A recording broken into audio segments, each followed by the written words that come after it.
gonna get to work.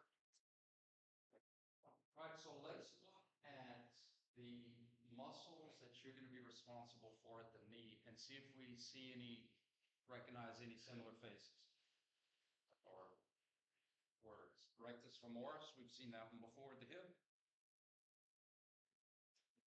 Not vastus, not vastus, not vastus. Sartorius we saw before the hip. Not pop. Gracilis we saw before the hip. Semitendinous, membranous, biceps femoris. A lot of familiar faces. A lot of familiar faces. Okay. So I'm going to give you a breakdown of the knee. And then we'll just today talk about those multi-articular muscles, and I'll emphasize why it's important to know their functions at multiple joints for stretching, for rehab, for fitness. Okay. And then, again, that's half of the stuff. Then the others are just the other little specialized muscles at the knee. Okay. So if we remember from 310, the knee is a modified hinge in that it's similar to the elbow, hinge-wise, but the elbow, our rotation occurs from the radioulnar joint. Our knee actually allows some knee rotation when the knee is flexed. If you remember from 310, so that's when we cut and plant. If we didn't give a little bit, if we didn't allow some of that rotation naturally, we would rip our knee apart every time we would cut and plant. If it was rigid, because when we cut and plant, there's torque that happens at our knee. Okay, so it gives a little bit. All of our circles are based off of anatomical position. This should be the simplest circle in the lower extremity, because really all we're looking at is the ones that cross anterior are going to be extension pullers, and the ones that cross posterior are going to be flexion pullers. These rotation arrows, we're going to get into that last. That's when the knee is flexed, which ones are internal rotation pullers, and there's only one that's a lateral rotation. That's going to be the last. Our knee extensors, that's our quad.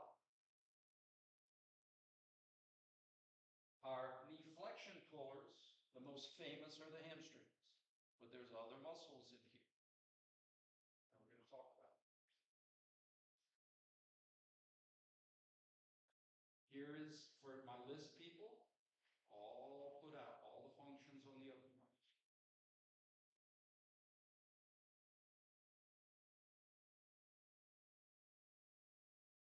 All right, what I would like to start off with, and I always struggle asking people to stand up because I know it's socially awkward, so I'm going to do it, but just acknowledge that you understand what I'm saying, and if you don't, then stand up.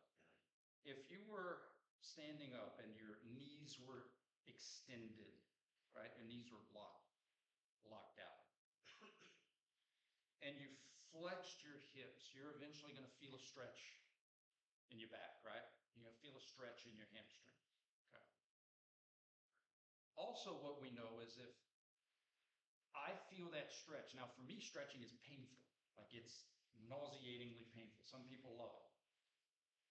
But I know that I could relieve that pain from the stretch that I'm getting in my hamstrings two different ways. One is if I'm flexing my hips, I know that my semimembranosus, tendinosus, biceps femoris, long head are extensors, so it makes sense that as I flex, those are going to get longer, right? But I could relieve that stress by either extending my hips, making them shorter, or I could relieve that pain by just flexing my knees. Do you know what I'm talking about? Like you feel that stretch. I don't feel the stretching. Sometimes when people are doing that stretch this way, you want to get that low back up against the wall, you're flexing the hips. See, like someone like me can't even straighten my knees. If I do this, intense pain and discomfort as my hamstrings get stretched, but I can relieve that pain simply by flexing my knees. And the reason is because those hamstrings cross the knee joint. posterior. They're knee flexors. Okay? So I'm just giving you that example. That what's happening is if you have the hamstrings that cross the hip, as I flex, I lengthen them. And down at the knee, if I extend, I lengthen. So if I'm stretching the hamstrings at the hip and I want to make it less tight, I can flex my knee. Make sense? In other words, the hamstring doesn't care whether you're stretching it at the top or stretching it at the bottom.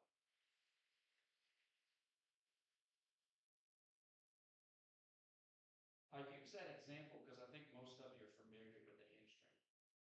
But today we're going to start off with the rectus femoris, the lead singer of the quad. We talked about the rectus femoris at the hip, anterior, inferior iliac spine of the pelvis, crossing the hip in the front. That's why it's a hip flexor.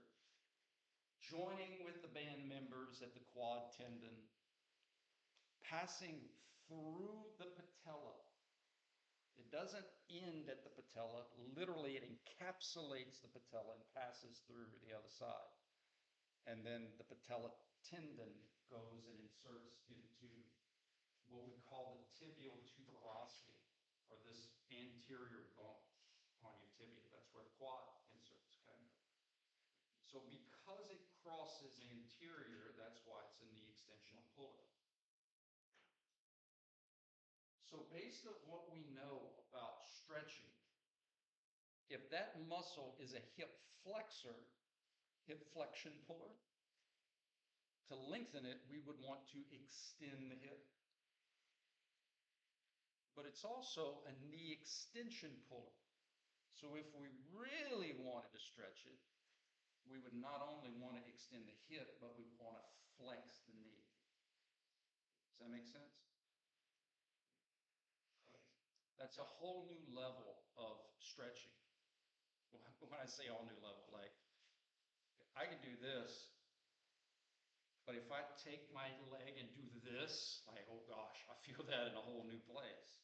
It's because the rectus is getting lengthened at both joints. Make sense?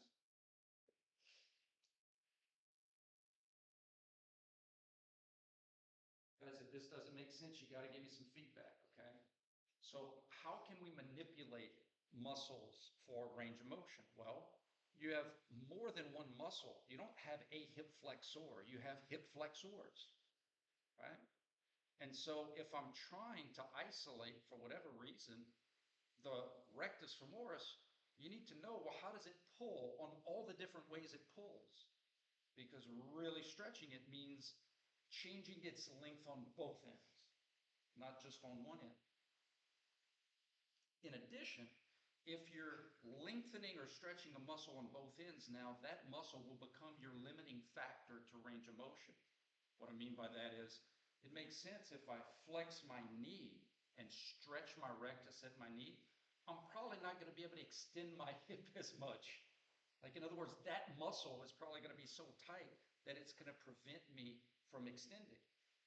So if I'm trying to stretch other hip flexors, maybe I want to be like, hey, rectus, take a break so that I can get a little further back and give the other muscles some stretch. Does that make sense?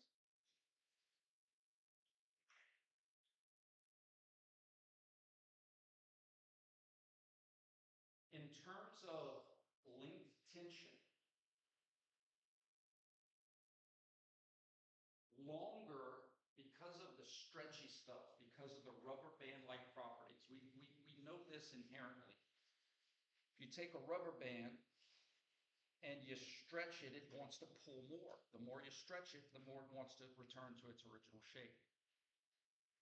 And so that's how muscles work as well. Longer is stronger, not because of the sarcomeres and the contractile components, because of the rubber band-like properties, the inert elastic properties of the muscle. Okay? So in other words, when we lengthen a muscle, because of those rubber band structures, it's going to contribute more to the overall movement. which makes sense for us because when we have joints that are in extreme positions of motion, what's preventing it from doing bad things? The rubber band properties that we're stretching out as we go to these extreme positions. It's also when we have the most damage is when we stretch out. Think about a rope fraying. A rope doesn't snap or fray because it's being shortened. It gets frayed when it's being pulled apart. So rectus femoris crosses the hip anteriorly, hip flexor, crosses the knee anterior, knee extensor. Let's look at his other groups in his in the quad. These should be super easy because they're locally referenced. You have your three vasti muscles. You have the one more on the medial side, vastus medialis, lateral side, lateralis, one in the middle, intermedius. What do these muscles have in common? They don't cross the hip. They only cross the knee. So you see, femur to tibia, femur to tibia, femur to tibia, pelvis to tibia. Apple, banana, strawberry, sledgehammer. It's a different name. In addition, you remember we talked about fifth class pulleys where muscles can serve as pulleys for other muscles. That rectus is getting a pretty good little piggyback from those other muscles.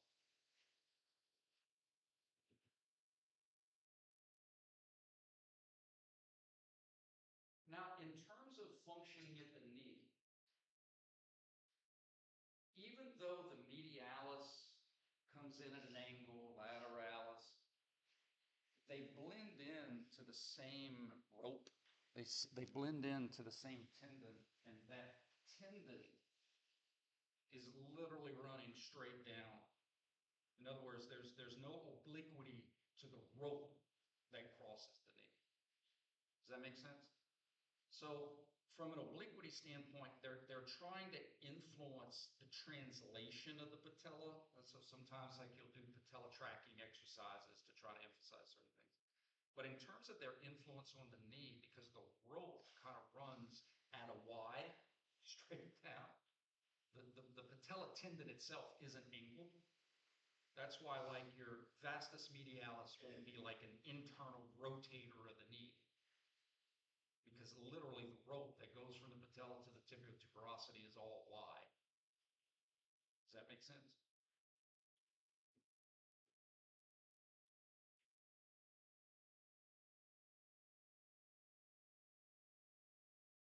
Here's a view of your medialis, lateralis.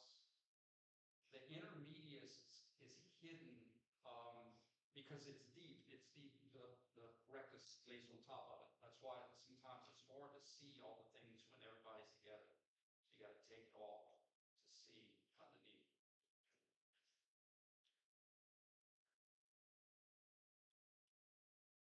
There's medialis.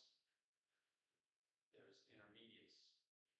So again, the vastus intermedius is like deep, like it'd be like a soleus, and the rectus would be like a gastrum.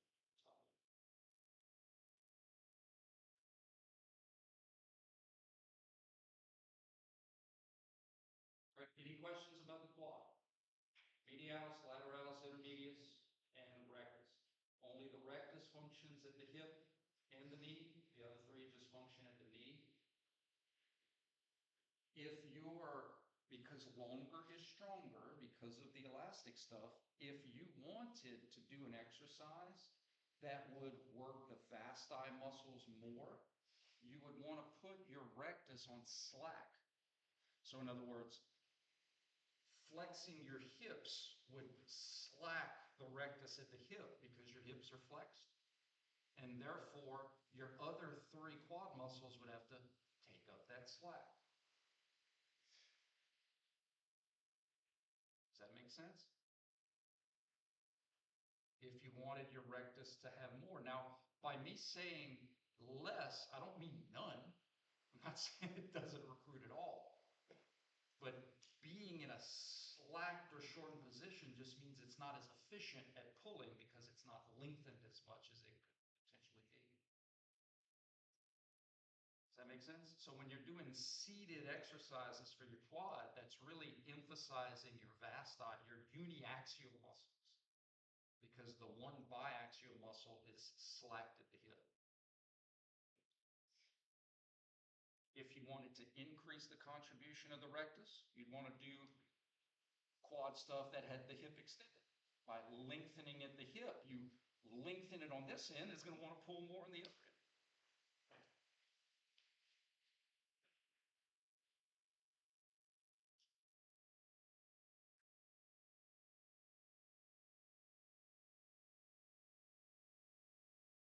We've seen this one before. Sartorius, longest muscle in the body. Fun story, this muscle would be called in the medieval times the tailor's muscle. Tailors are people that sewed a lot. I guess there's still some people that sewed a lot. But they would get contractures, or you know how if you put your arm in a sling for an extended period of time, your muscle's gonna be stiff, right? That's why we don't sling anymore, or at least we try not to, because you atrophy so much, you lose muscle tone, you get stiff. So people would be with their legs crossed sewing for hours and hours and hours and hours. And here's a muscle that's a hip flexor, so it's getting put in a sling at the hip. It's a knee flexor, it's getting put in a sling at the knee. And it also has an insignificant external rotation pull, so they're external. So basically, they're putting this muscle in a three-dimensional sling for hours and hours. That's why we get tight. So how does the sartorius cross the knee? Well, this is a very bad picture to see the posterior crossing. So let's try to look at a different picture. There we go.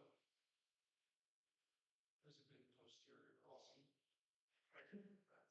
There's a better posterior crossing. Does everybody understand? Like, look at how different a side view gives of the function of that muscle versus an anterior view. Right? Like, I can't even tell. Well, I could tell the anterior crossing of the hip, right? I could see how it would be a hip flexor, but that looks just lateral to me. I'm sorry, medium. Like, I can't tell if it grows posterior. So we got to give a different view. So in this view, here would be my bilateral axis of the knee. This muscle crosses posterior to it. And again, what's really neat is the origin of the sartorius is in the front. And technically, even the insertion, like the pes serine here, is somewhat anterior. But it crosses the axis of the knee in the back. And that's why it's a knee flexion. That's why it's a knee flexion puller, because of how it crosses. All right, so let's play the game with the sartorius. If you're trying to stretch the sartorius muscle optimally, we want to make sure it's lengthened at both ends. Right? It's just having, for certain muscles, there's more than one thing to consider with biarticular muscles. So how would we make sure it's lengthened at the hip? Well, if it's a flexion puller, we want to make sure it's extended. And at the knee, we want to make sure the knee's not flexed.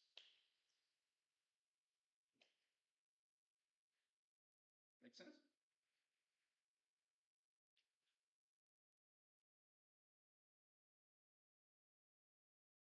And in grad school, we could add in the internal rotation. It's just, there's only so much we could cover in 3 months. So I'm trying to at least show you guys how some of this stuff works, and then you'll continue to develop your repertoire as you continue on. All right, guys, one of my favorite muscles in the body. I say popliteus, some people say popliteus. Those people are wrong. What do I know? One of my favorite muscles. My all-time favorite is the latissimus dorsi, but this is right up there. Your knees, as humans and animals in general, we want to be efficient. Try to be as efficient as possible. When you're born, it takes you years to develop your neck muscles and back muscles to be able to stand erect all day. Like it's something we have to develop. It's something we got to work on. In fact, people that get hurt, injured, like like sometimes we take for granted putting a spoon in our mouth or taking a step, right? When our knees are in anatomical position or extended, one of our cheat codes is that our knees will lock into place. They call it a screw home mechanism, where because of ligaments and condyles, our bones get to take a lot of that load and not rely on muscles to have to keep us upright. Like imagine walking all day with your knees bent, like your quads would get tired real fast, right? Or if you've ever done wall squats.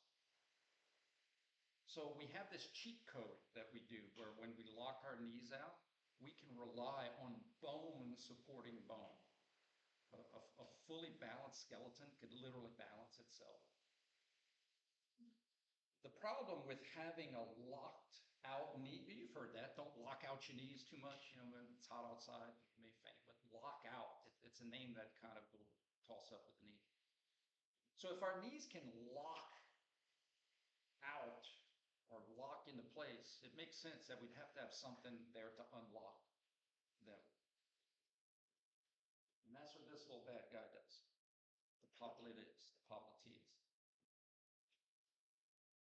I'm going to explain how, but I want you to consider this. And maybe you guys didn't grow up in the same mess with everybody environment that I did in Delaware. I don't know, we didn't have a lot to do, so we messed with our friends a lot. You ever seen the junior high prank where one of your friends is standing and someone goes behind them and like kicks the back of their knee and they fall over, right? They kick the back of their knee, causing flexion, and then they got to catch themselves. It's kind of how this muscle works. The popliteus is unique in that when the knee is locked out, a lot of these knee flexors lose their moment, lose their mechanical rotational pull in an extended position. In other words, your hamstrings and some of those other muscles are not significantly posterior to the bilateral axis. But the popliteus is very unique in that it kind of wraps around. Remember we talked about pulleys and how bones can serve as pulleys to have better angles of pull? So this popliteus kind of uses this lateral condyle as a three-dimensional pulley. I'm going to try to show you a lateral view. But it uses this lateral condyle as a pulley to have a better angle of flexion pull than if that condyle wasn't there as a pull. So in other words, it has depth to its pull that the other knee flexors don't have when your knees are extended.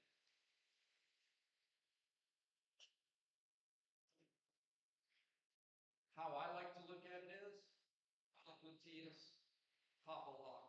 You've heard of popalock before?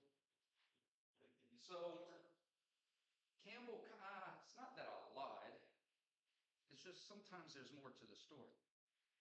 If you're standing in an extended position and your knees are extended, locked into place, you're saving your muscles from having to support your weight.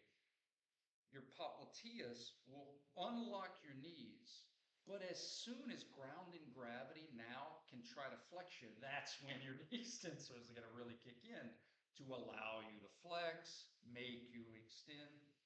Does that make sense?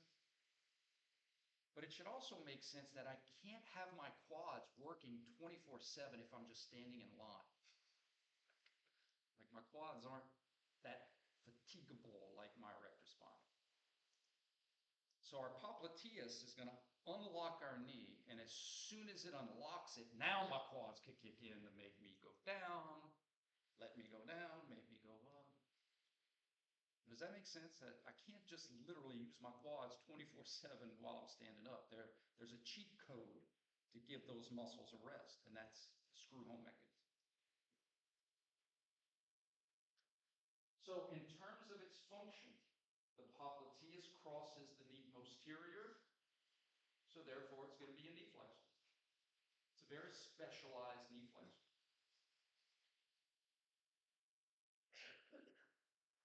We're going to get into the rotation stuff secondarily. We're going to just talk about the flexor extensors, then I'll show you how they pull and rotation in the knee is flexed.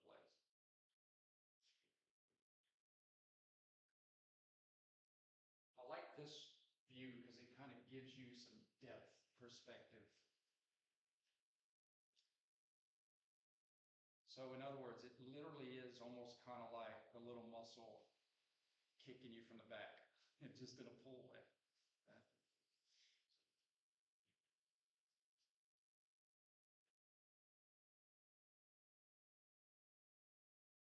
Hey, here's one we've had before. Gracilis hip adductor, knee flexor. Again, that view is really good for the adduction pull at the hip, but not so good for the flexion pull at the knee. So we'll give it a different view to be able to see the posterior cross.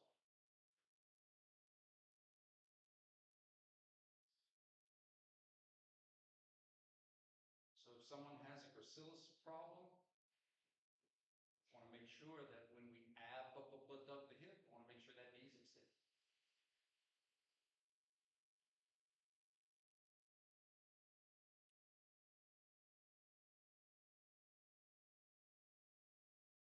Look at the difference in the lateral side view versus the anterior view.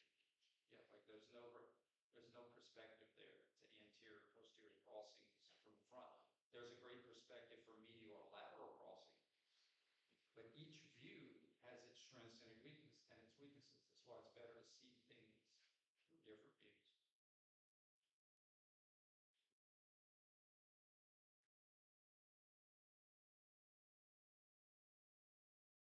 All right, hamstrings. So membranosus and tendinosus cross the hip posteriorly, and they're going to come and cross the knee posterior and on the medial side. And the biceps femoris, both heads now, because the long head can merge with the short head, crosses the knee posterior and lateral, posterior lateral. So here's the tendinosus. There's the membranosus. And then here's the short, long, blending in both heads.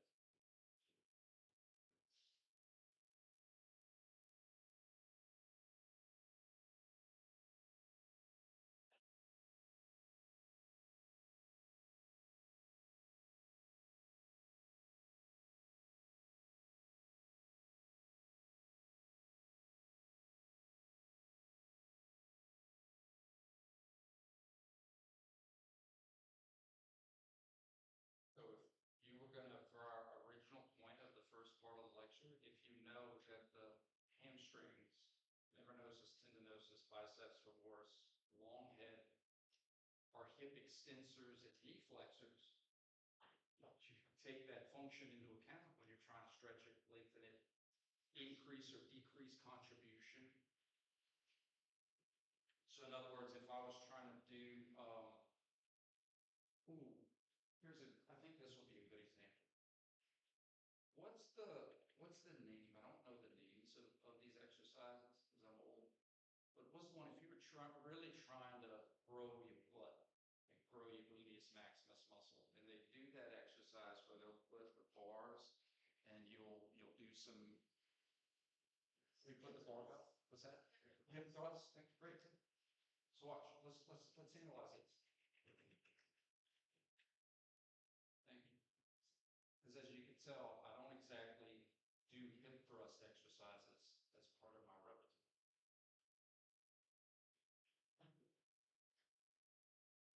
Look how cool. So let's have a conversation.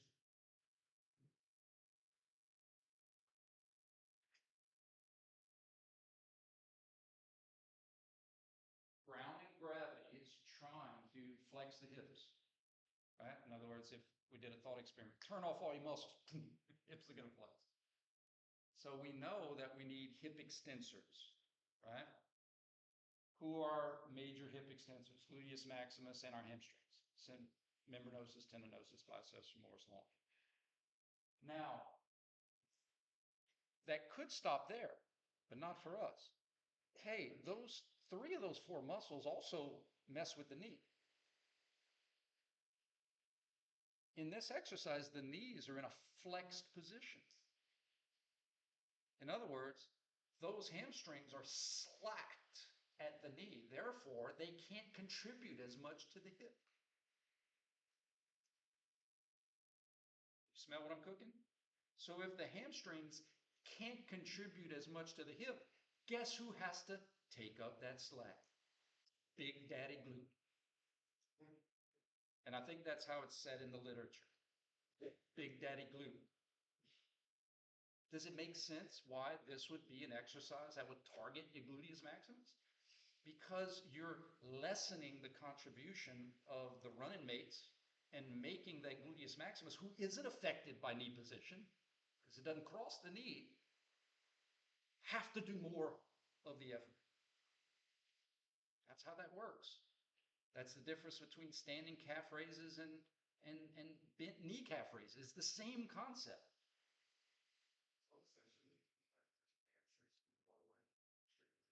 Yeah, and again, it's not to say that gluteus maximus won't still contribute. Almost think of it like this: if we're playing tug of war, but it's not a traditional tug of war, like it's against kids at head kicks. You know, at any time we can yank them over, right? But we're trying to keep our job, so we're like, any exercise we do that's not a 1 rep max is like that analogy, where we're playing tug of war, but we know we can choose to lose or win at any time. That's the only way to do multiple repetitions, is to let them win and then you. Okay. So my point is that if we're pulling and we choose to tie the kids, at any time we can dominate them, but we're choosing to tie. And if I say, guys, I got to tie my shoe real quick, and I let go, you guys have to pull more.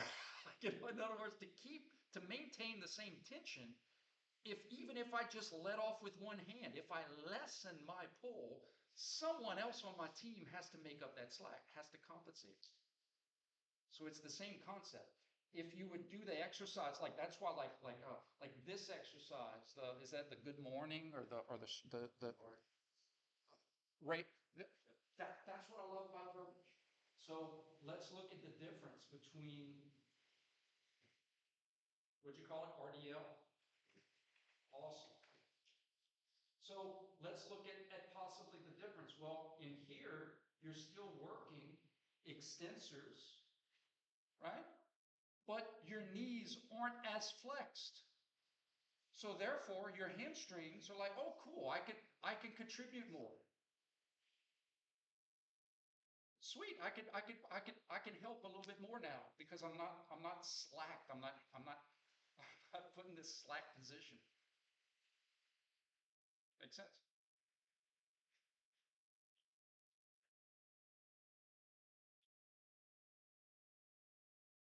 If you were, now let's transfer it to stretching concepts.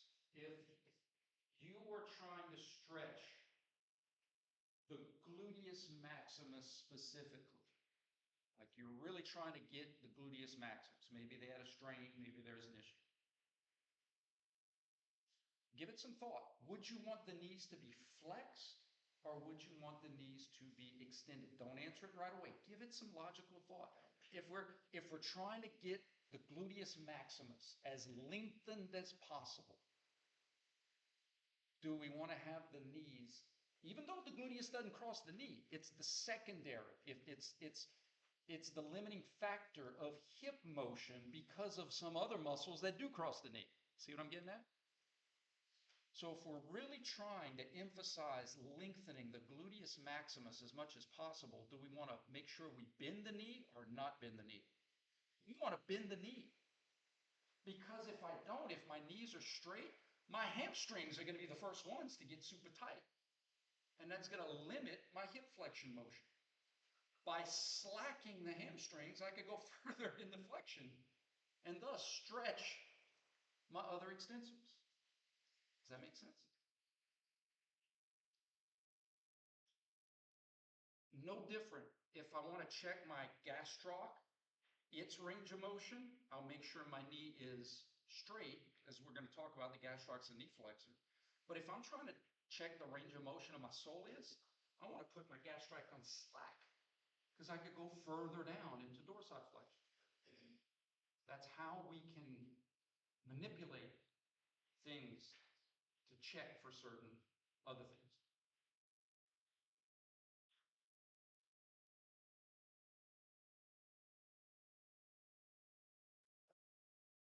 Let's do this.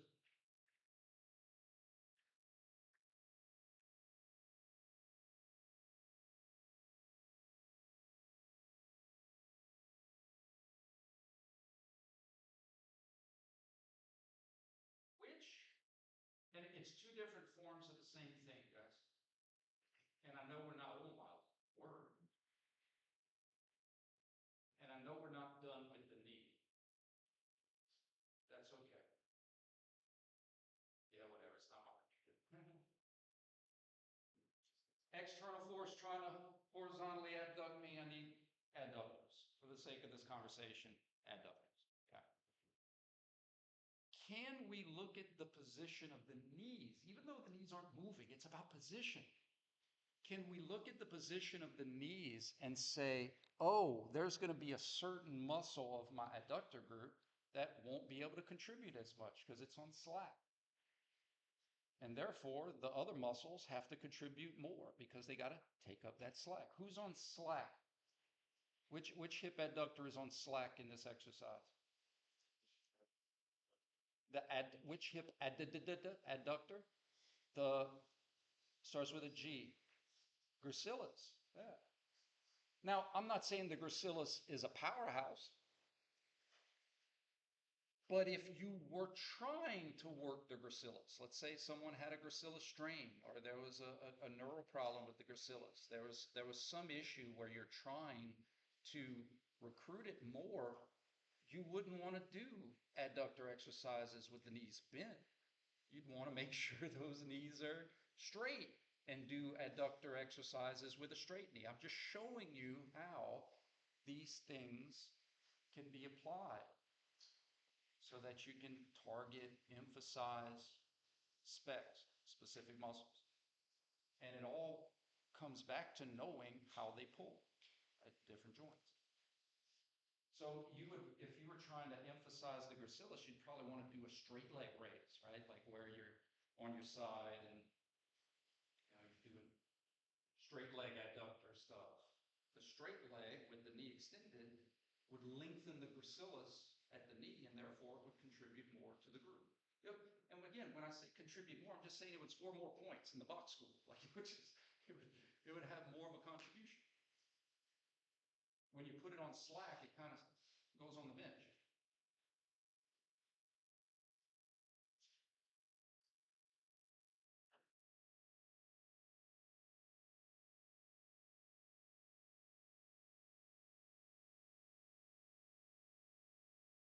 You can find one of these.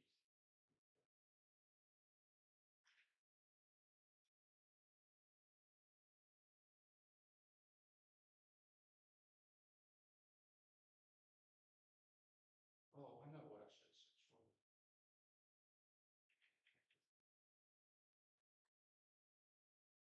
Sometimes keywords. So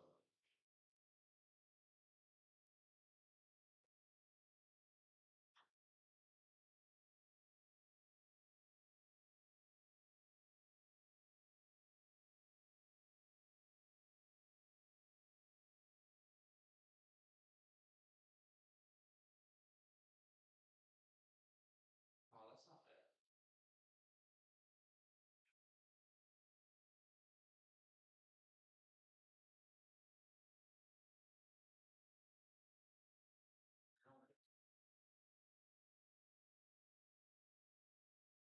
So would a traditional, see,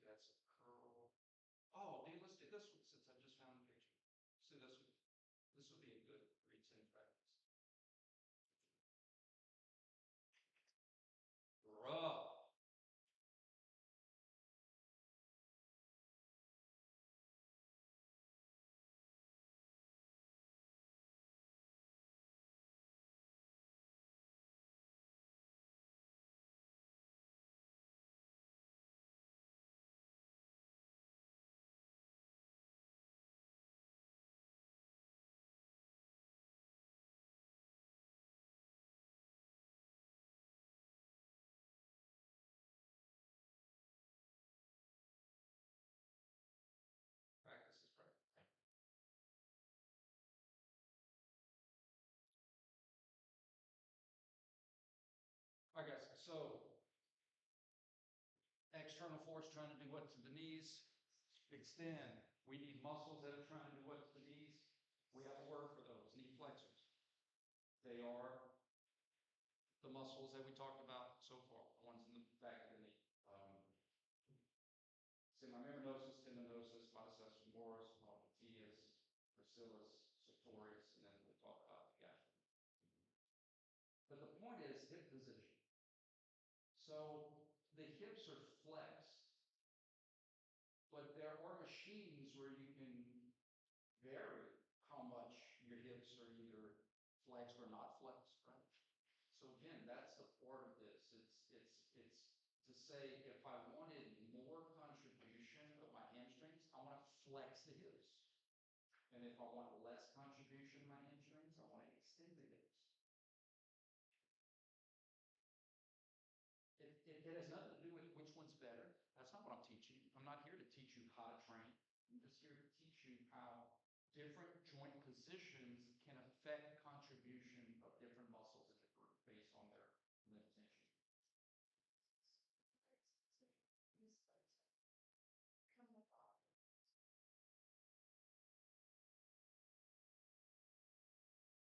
Well, yeah, it's a yes. That's exactly right. You want to take,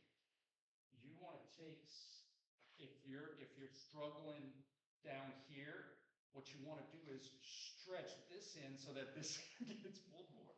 Because if I lengthen this in, this has no choice but to pull more. That's exactly right. The analogy that I give, or that I gave last class, is if you were on a quad machine and you were struggling at the end, if you lean back, you lengthen the rectus at the hip by extending, and the other end has no choice. And remember, guys, when you're doing, if you've ever done a max and you're struggling, that just means that you and the weight or the resistance are in a tie, and it doesn't take a lot of force to tip the scale. It doesn't take, if you've ever spotted someone, it doesn't take, you can do it with one finger. So it doesn't take a lot. When you're struggling on that last rep, just a little bit of extra tension here is going to produce just enough maybe on the other side to make it move. Doesn't have to be a lot. It's just get extra.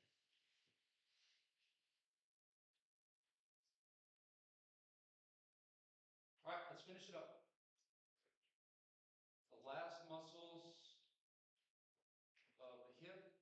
So let's go to our, of the knee. So we have our rectus, medialis, intermedius, lateralis, popliteus, popliteus, gracilis, sartorius, membranosus, tendinosus, biceps femoris. You've had this one before, this one before, this one before, this one before, this one before. This is a new one, but it's popliteus. You've had this one before. These all sound alike, and they're just compartmentalized where they're located relative to the quad. The inside, the outside, and in the middle. It's not that bad. So let's get to the oddball, the gastrocnemius. Your calf muscle crosses your knee posterior. There it is. Your gastrocnemius. It's a medial and lateral head. There's the knee joint crossing the knee posterior. So because it crosses the knee posterior, it makes it a knee flexor.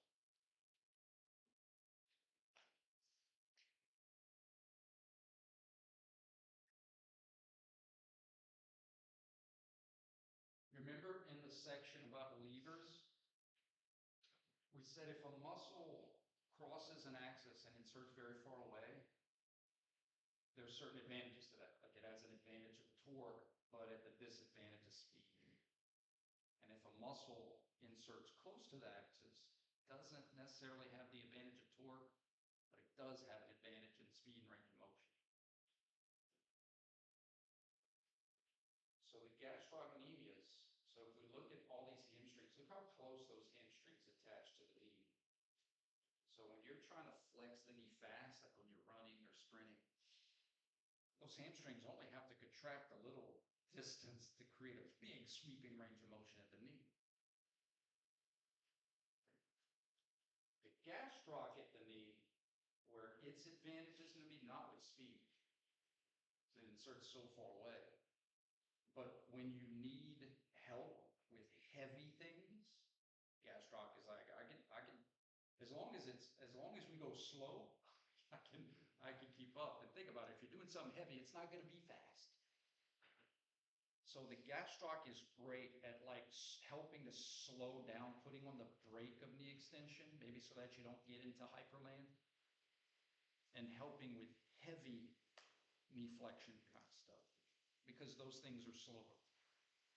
But if you were flexing your knee as fast as you can, the gastroc knee is like, dude, I know I'm a knee flexor, but I'm not a sprinter. So I'm just going to sit this one out and let you guys go fast. So, oh, absolutely. Gastroc is like, I'm your huckleberry. You just can't contract fast because of the mechanical disadvantage that it has at the knee. Definitely not a Usain Bolt. However, seeing the gastroc cross at the knee, I think most of us know that it works at the ankle, calf, right? But now, again, that link tension is going to play into effect. If I'm doing plantar flexor exercises, working my plantar flexors, and my knees are flexed, well, that gastroc medius is on slack at the knee. And something's got to take up that slack. So that's why these exercises work more soleus and other plantar flexors. You stand up and you lengthen that gastroc at the knee, then it can contribute more on the other end. Stretching, same thing. If you're trying to test the range of motion of a joint through the limiting factors of a muscle, and you're trying to test the gastroc medius, you want to make sure that knee is extended before you dorsiflex. Make sure it's lengthened at both ends. And then if you're like, okay, gastroc, I see where your limiting factor is. Now let me check the range of motion of other muscles that might be limiting. Well, I want to put that one on slack because I can get a little further into dorsiflexion when I take the gastroc's limiting factor out.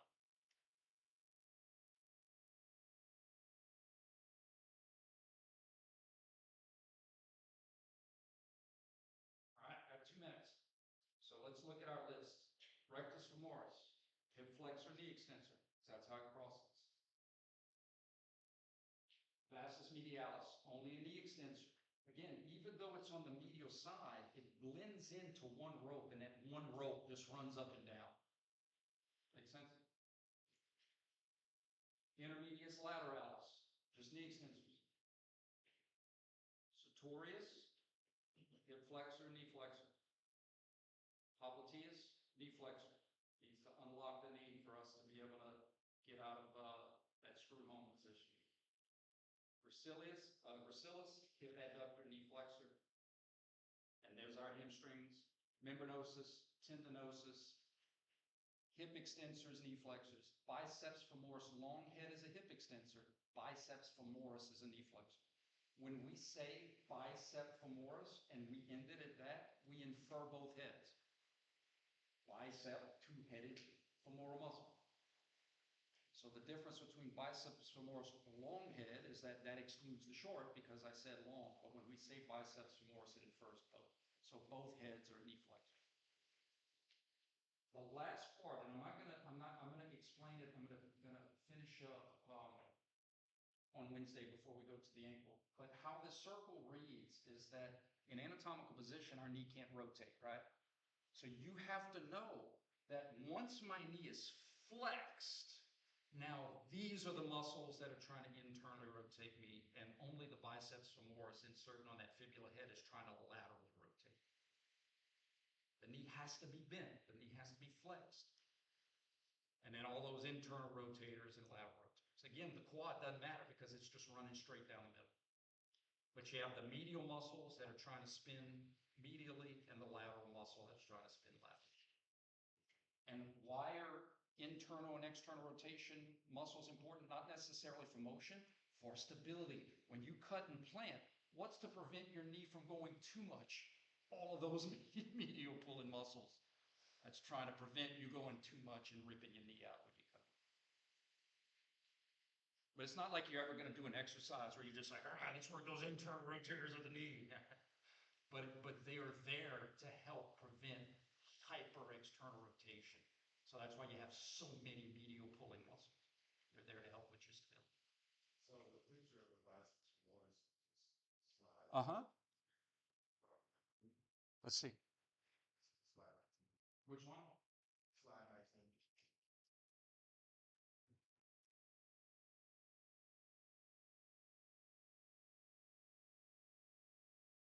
This one? Yeah. Yes, that is a lateral view, absolutely. Because the lateral view gives us a better view of the posterior crossing. There's our axis, so I wanted to show you this lateral view. Now you can see again why the popliteus is so important. That's not much of a moment arm right there. Once we flex, it gets much greater. So here it's a lot more for stability. The popliteus unlocks it, then all of a sudden those moment arms get much greater. Oh yeah, because it's, I like to look at it as spinning a log. Because it's lateral, it's going to be pulling laterally when my knee is flexed. So the biceps femoris is pulling on the fibula head laterally, and all the other ones on the inside are pulling medially. All right, guys, sorry to keep y'all over, but